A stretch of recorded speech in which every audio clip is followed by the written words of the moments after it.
No, my name is just gonna be chilling in the back. Hi, it's me, the guy that went missing for 3 weeks, and if you want to know about that, go to my Instagram and TikTok.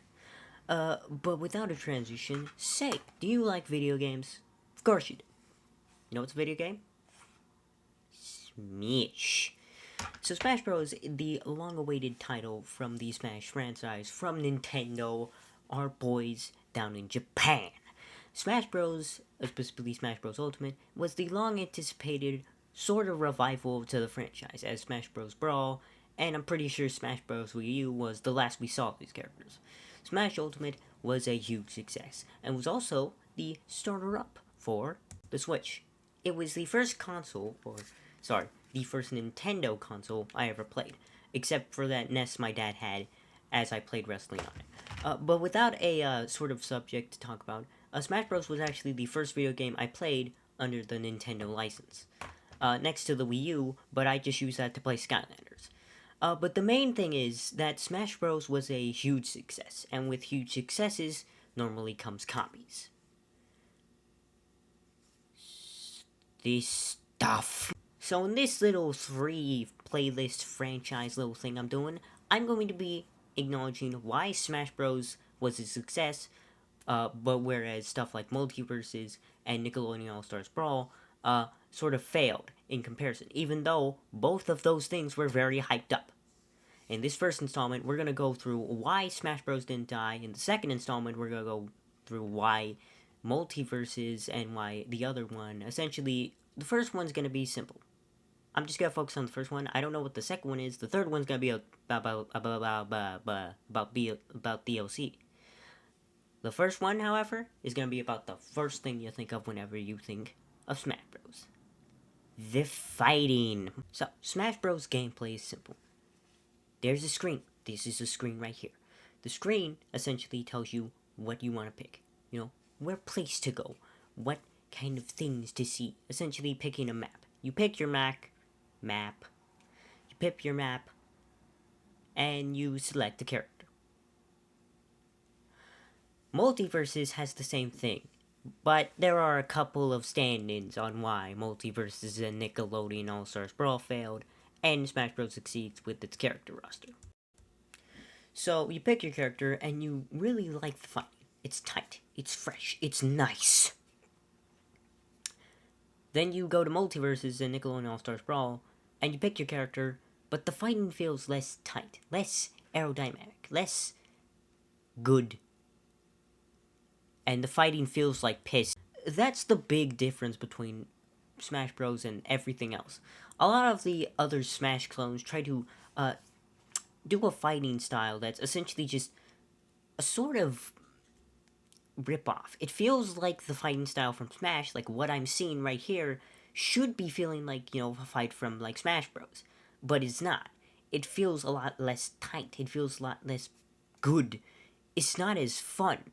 Which is why I think Smash Bros. Succeeds with its fighting style. The gameplay is simple. You got your Bs, your As, and your Xs.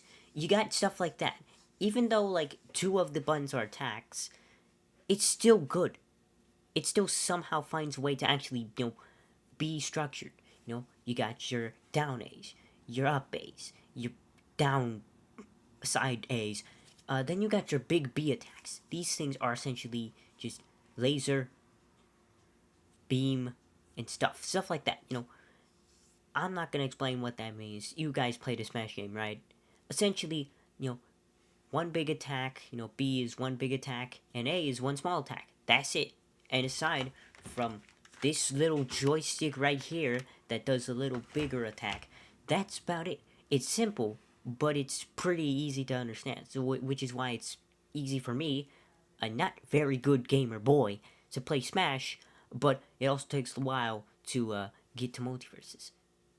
Speaking of that, so one of the things about Multiverses is that it was really hyped up. It was really, really hyped up. They were bringing back classics. They got the Superman, the Iron Giant, LeBron James.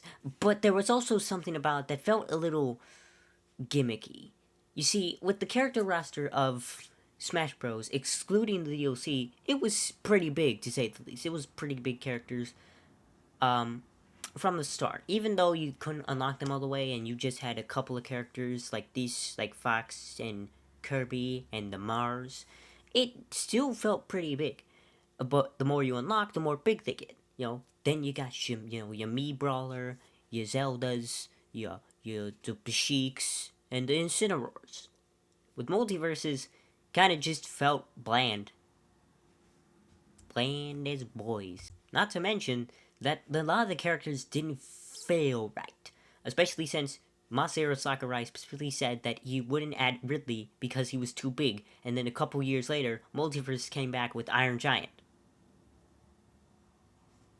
Piss. But without speculation and without a transition, we get into the big points. The roster. Now, we got such iconic characters like Mario, Donkey Kong, and of course, Link. Multiverses has a bunch of characters that are pretty good nonetheless. They got Bugs Bunny, Bananagram, Superman, stuff like that. Sorry for the quietness. But the main point is, huh? And what? Because this roster seems pretty big. I mean, take a look at this. This is some nice stuff. But you see, Smash is pretty big. Smash Ultimate had a pretty big roster. The main tagline is "Everyone is here," and they right, because if you look at the back of the box, look how many boys there are. There's everyone. You got stuff like Duck Hunt and Pac-Man, Mr. Game & Watch, Rob. That's my favorite. But with multiverses, it felt kind of smush, felt kind of little, and that's because they were restricted. You see, with Smash Bros, they could have added anyone. That was the main point of why people liked the DLC, and one of the many points I'll break into in the third part of the series I'm making right now. This series you're watching. Hi, hello. The reason a lot of people like the DLC of Smash, and why no one really cared about the DLC for Nickelodeon All-Stars Brawl and Multiverses, is because they weren't hyped up. You see, they added a lot of characters, some of which were not even ideas. You got Joker, Hero, and my boys, Banjo-Kazooie. They added a lot of characters that people were not expecting, which is why a lot of people liked Smash Bros. But the thing was, with Multiverses, they didn't really add much, didn't add different characters. They didn't add, characters from other franchises, which is why a lot of people are very happy that Sonic's in Smash, and why no one gives a damn about why LeBron James is in Multiverses. Because there was this hyped upness. A lot of people liked it, and a lot of people felt it. You felt the hype when they finally, came back with Banjo and Kazooie. When they finally showed up in this teaser trailer, everyone was so hyped. Even I was hyped. I didn't even know Banjo-Kazooie even freaking existed. But then you got stuff like this with the Multiverse trailer. That's the main thing. They were restricted. They didn't really have a theme aside from Warner Brothers. They didn't really add much, which is why I think a couple of seconds of this Banjo trailer is better than a bunch of minutes, the whole Multiverse trailers of DLC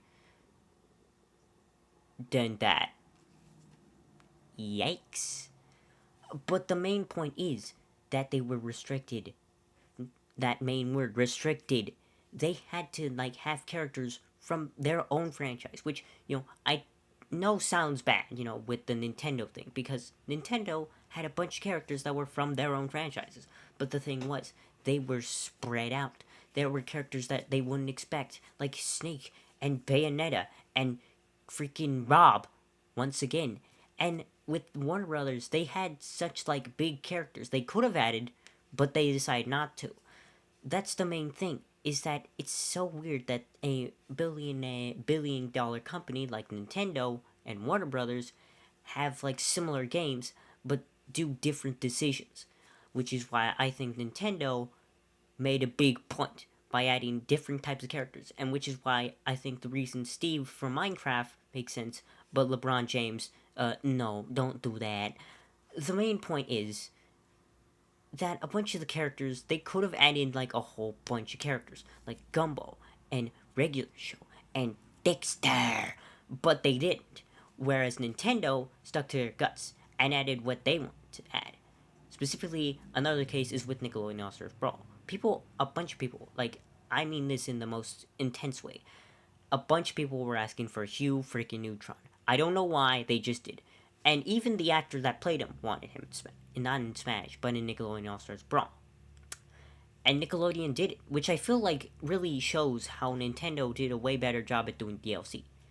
They were hyping this stuff up, but I feel like this hype is better than this hype.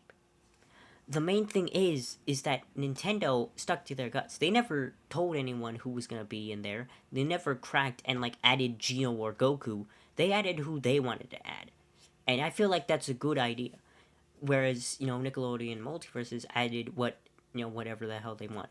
But the main thing is that Nickelodeon failed to have a DLC, with the first game Nickelodeon All Stars Brawl only having 3 characters. And these were all Nickelodeon characters. They didn't spread out because the DLC in Nintendo Smash Bros. Had like all sorts of characters like Steve and Min Min and Banjo Kazooie. Haha, no. But the main thing is that Nickelodeon added the characters from their own franchises and didn't like span out and get like Cartoon Network characters. And Warner Brothers only added Warner Brothers characters to the DLC, whereas Nintendo added different characters for their DLC. So that's the big thing. But finally, at the end of the day, what does it matter? Well, everything.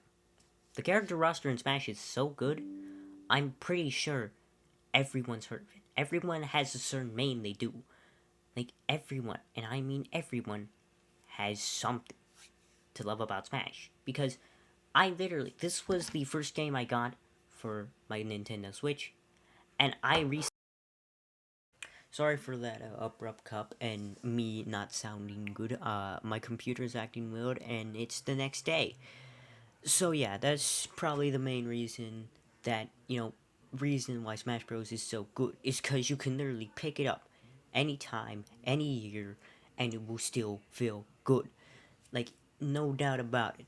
With multiverses, you'll pick it up for like the day it was made, and then just throw it out because it's not Smash. There's a reason they're called Smash copies, and not Smash baguettes. But the main point is, Smash is so easy to just get back into because it's so good. But yeah, that's one of the many reasons, the first reason, as to why Smash Bros. Never died. This is a part 1 in a 3-part series I'll be making. The second one's gonna be about something I forgot, but the third one's gonna be about DLC. That will be fun. But anyways, guys, be sure to like and subscribe. Make sure to comment down below. Turn on the notification bell. I know this video is gonna probably come out in like a month, but I'm gonna try and make more videos. I'm sure of it, hopefully. But anyways, guys, thanks for watching. I'll see you guys next time.